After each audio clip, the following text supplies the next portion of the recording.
Assalamualaikum warahmatullahi wabarakatuh. Selamat berjumpa dengan saya, Sofan Marsus. Pada kesempatan ini, saya akan eh, mencoba menyampaikan, ya, menjelaskan kita belajar bersama bagaimana bendahara melaksanakan pembukuan. Mari kita lihat slide-nya.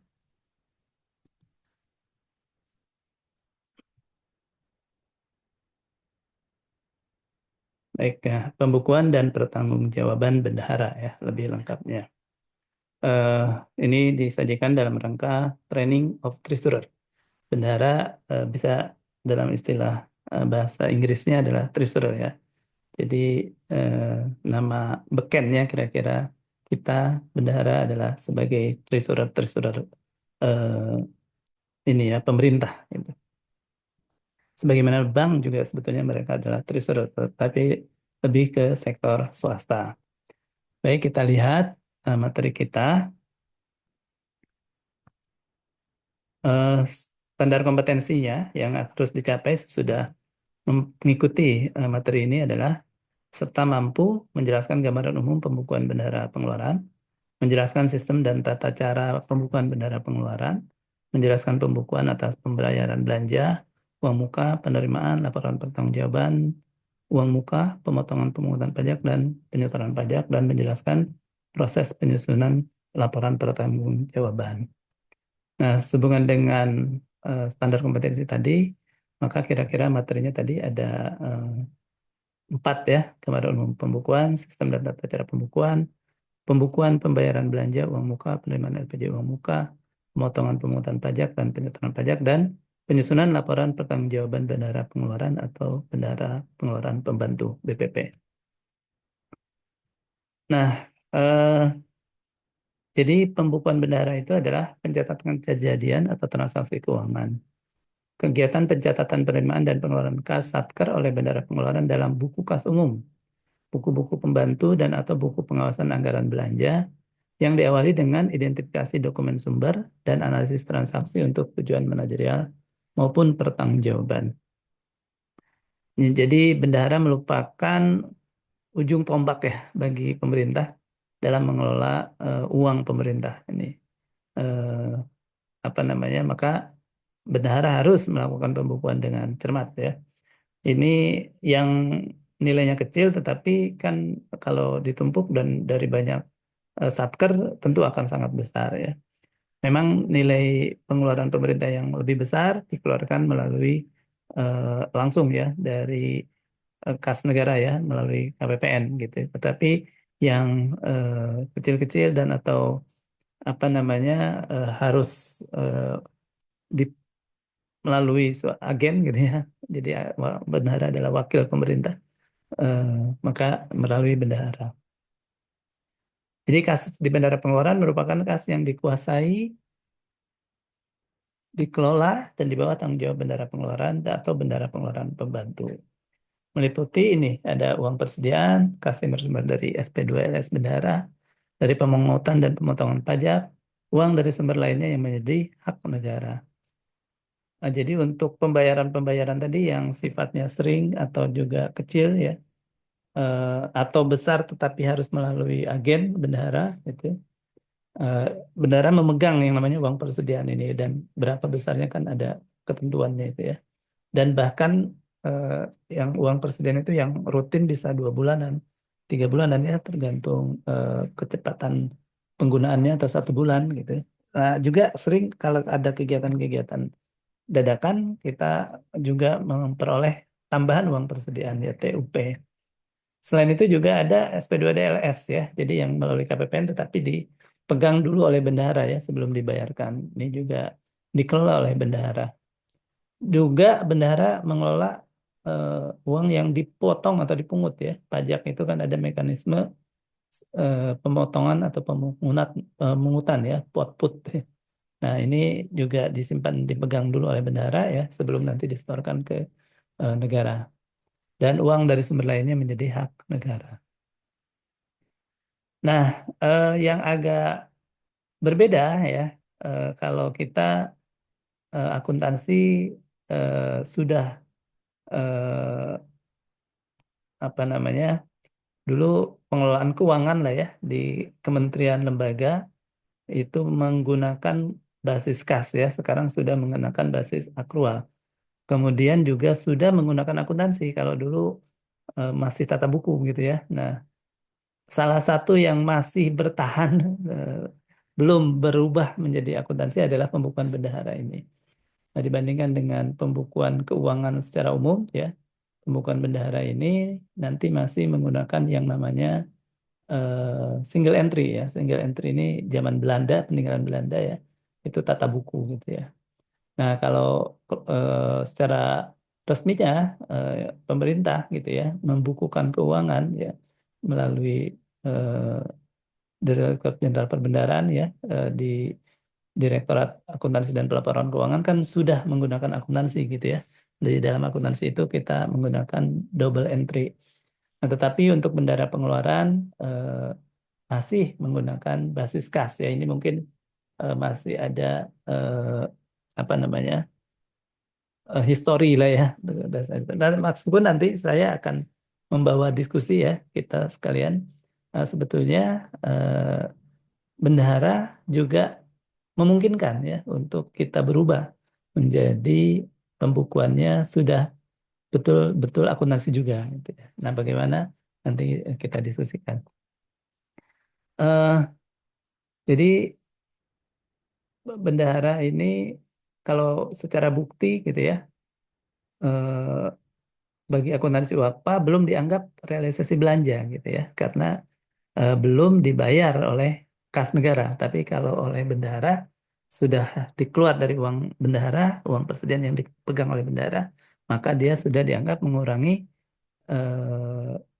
uang bendahara ya. Bendahara. Nah, kemudian kedua, kas di bendahara pengeluaran itu terbatas hanya sebesar UPTP yang diterima bendahara pengeluaran. Kalau di akuntansi ya, yang tadi saya bilang formal dicatat eh, di Direktorat Jenderal Perbendaharaan, di akuntansi dan pelaporan keuangan itu.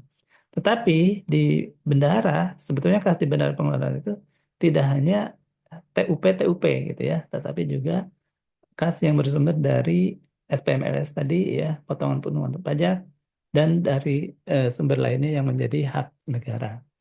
Nah, ini makanya perlu ada pembukuan yang lebih luas gitu ya dari sekedar uang persediaan saja yang sebetulnya sudah ada uang persediaan di catatan UAKPA itu atau sekarang di ya UAKPA juga ya dulu. Ini akuntansi kuasa penggunaan anggaran. Nah, jenis dan fungsi bentuk buku bendahara ya ada satu buku kas umum, buku pengawasan anggaran belanja dan buku pembantu. Nah, buku pembantunya ini ada dua kategori ya. Satu buku pembantu berdasarkan sumber atau jenis kas. Nah, ini ada empat buku pembantu uang persediaan, buku pembantu LS bendara, buku pembantu pungutan atau potongan pajak, dan buku pembantu lain-lain. Jadi bentuknya apa gitu ya uang bendahara ini? Gitu ya. Bentuknya ada uang bentuk persediaan yang tadi paling besar gitu ya. Ada LS bendara ya yang sebetulnya LS tapi dititipkan uangnya di bendara dahulu. Yang uang persediaan tadi setara dengan yang dicatat di UAKPA ya di eh, Sakti lah di aplikasi Sakti ya. Nah, yang LS bendahara, potongan pajak, pembantu lain-lain ini hanya ada di catatan bendahara kira-kira. Nah, berikutnya buku pembantu berdasarkan penyimpanan atau posisi kas. Nah, jadi uang bendahara ini kalau tadi sebetulnya satu ya uang persediaan, tapi dia juga harus mengelola yang lain. Berarti bentuknya dia ya, bentuknya uang ada empat tadi ya. Nah, tetapi di mana dia disimpan itu juga bisa beda-beda. Bisa disimpan di bank, bisa disimpan sebagai uang kas ya, bisa disimpan dititipkan di bendahara pembantu ya. Bendahara pengeluaran pembantu. Jadi eh, apa supaya memudahkan pekerjaan bendahara, bendahara mewakilkan lagi ya kepada pembantunya ya yang dinamakan bendahara pengeluaran pembantu misalnya kantornya ada dua tempat itu ya di tempat yang satunya bendahara menunjuk BPP gitu ya. Kemudian buku pembantu uang muka. Nah, ini juga ada yang kita bayar-bayar oleh bendahara bayar-bayar dulu. sebagai uang muka. Nah, ada beberapa jenis buku ya, formulir lah ya. Meskipun sekarang di aplikasi ini tidak dicatat manual gitu ya. Tetapi eh, apa namanya eh, untuk visualisasi ya kita lihat secara manual seperti ini ya. Yang satu bukti bentuk buku kas umum ya, dan buku pembantu pembantu selain buku pembantu pajak ini terdiri dari ya tanggal, nomor bukti, uraian, debit, kredit, saldo. Ini sebetulnya semacam jurnal gitu ya di akuntansi gini ya. Cuma nanti mungkin pencatatannya tidak double entry ya, bisa hanya satu entry saja. Nah, yang lainnya buku pembantu pajak nanti harus dijelaskan pajaknya yang mana gitu ya, PPN, PP 21 dan PPP lainnya.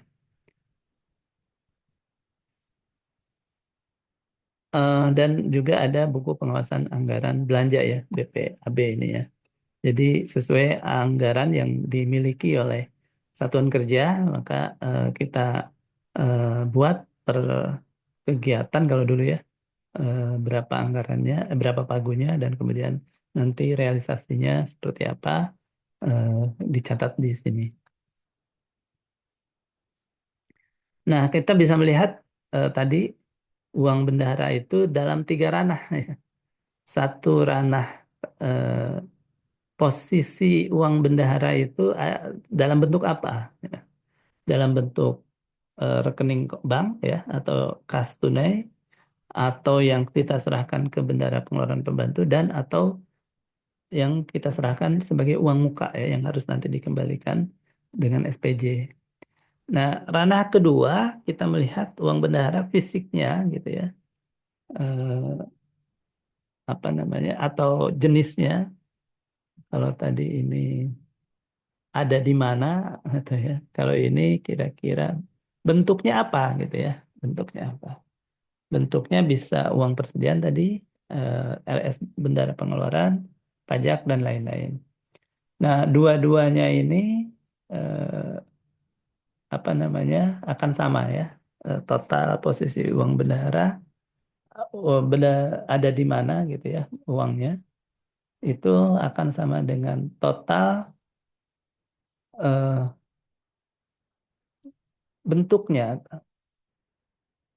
ini tempat menyimpannya gitu ya. Kalau ini kira-kira bentuknya, jenisnya ya, jenis uang bendaharanya apa gitu ya, jenis uang bendahara yang mana gitu ya. Hampir sama sih atau apa ya. Ini tempat menyimpannya lah ya, tempat menyimpannya kalau ini kira-kira bentuknya ya. Jadi kita uangnya itu ada di siapa gitu ya, tempat menyimpannya. Nah, eh, ini bentuknya jenisnya apa gitu ya. Uang bendahara untuk apa, dari mana gitu ya kira-kira. Nah, dua-duanya dijumlah gitu ya, itu sama dengan buku kas umum totalnya. Nah, tadi prinsip pembukuan itu single entry, basis kas, dan asas bruto.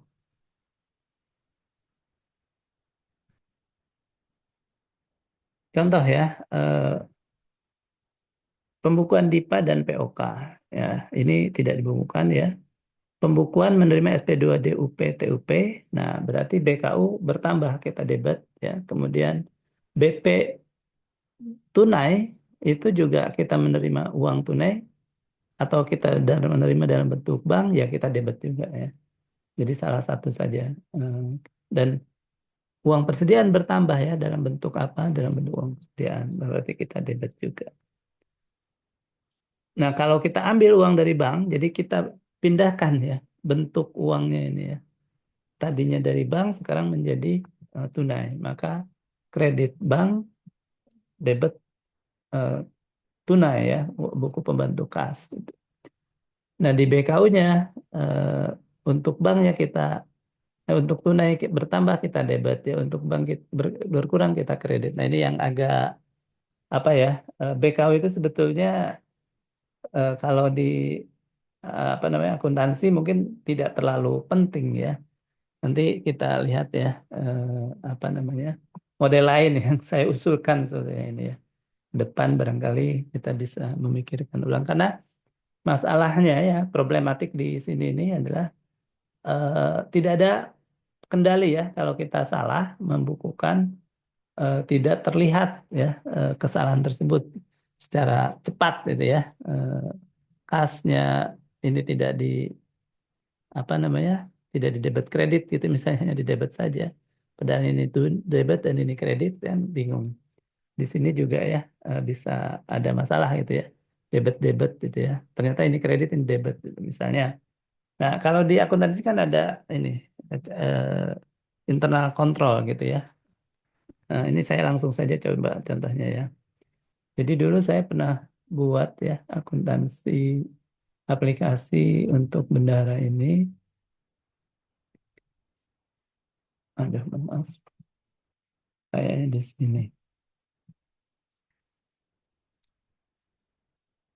Nah, ini sebetulnya nanti eh, bendahara ini kan atau ini ya saya beri pengantar dulu. Nah, kami menyelenggarakan sertifikasi nih untuk pemerintah daerah itu ya. Di Pemda itu mencatat misalnya ini ya, mencatat ini transaksi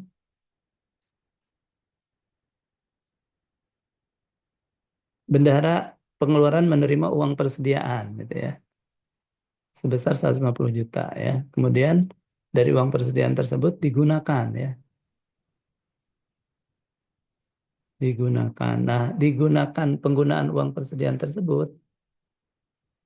Nah, ini misalnya ya, apakah dicatat gitu ya di pembukuan Pemda gitu ya, atau nanti menunggu sesudah GUP ya, dicatat di pembukuan Pemda itu langsung maksudnya langsung mengurangi kas di bendara pengeluaran gitu ya. Kalau bendara pengeluaran yang membayar gitu ya. Nah, itu sebetulnya memang ada dua pendekatan untuk mencatat itu. Satu memang bisa dikreditkan langsung ya di kas di bendara pengeluarannya itu, eh, namanya ini metode fluctuating fund ya. Eh, Dikreditkan kas di bendara pengeluaran ya. Debitnya langsung misalnya SPJ SPJ-nya itu ya. Nah, meskipun memang ini eh, belum tepat juga ya karena kan belum dibayar oleh Kasda ya, Kasda. Nah, tapi ada yang kedua, pendekatannya adalah eh, belum dicatat gitu ya. Tapi nanti kalau sudah di SPJ-kan ya, maka baru dicatat sebagai eh, belanja-belanja apa gitu ya, beban apa.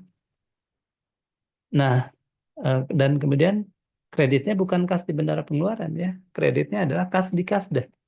Kenapa kas di Kasda? Ya karena eh, nanti yang berkurang adalah kas di kasnya langsung store kan ya ke kas di bendara pengeluaran. Jadi kas di bendara pengeluaran itu untuk UP hanya sekali dimunculkan yaitu di awal tahun ya, pada saat bendara menerima UP. Nah, uang itu tetap dianggap tetap ya meskipun Belanda bayar-bayar gitu ya. Dia berganti bentuknya dari uang menjadi bukti pembayaran gitu ya. Kalau dijumlahkan uang dan bukti pembayaran itu kan tetap harus sejumlah dana UP yang dikelola oleh bendahara gitu.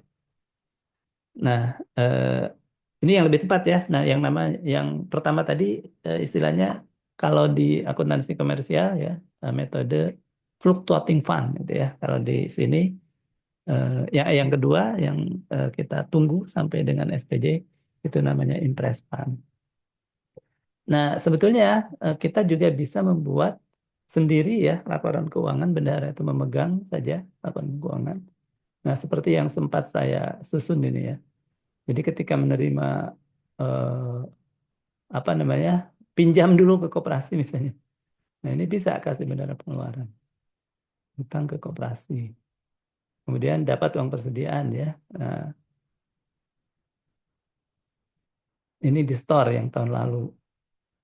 Kemudian dapat uang persediaan, nah nambah ya 22 juta. Nah, yang ini yang saya bilang kita bisa buat namanya sementara belanja keperluan sehari-hari perkantoran gitu ya. Kalau kita bayar oleh bendara bayar. Nah, jadi bisa kita buat akun baru khusus yang punya bendahara gitu ya. Jadi akun ini untuk menampung dia apa namanya bukti-bukti yang bendahara terima ya. Nah, jadi kita jadi tahu juga nih ya belanja apa yang berkurang ya pagunya ya dari pengeluaran bendahara ini. Tapi kita bilang masih sementara gitu ya. Belum betul-betul mengurangi pagu. Nah, ini kalau kita eh,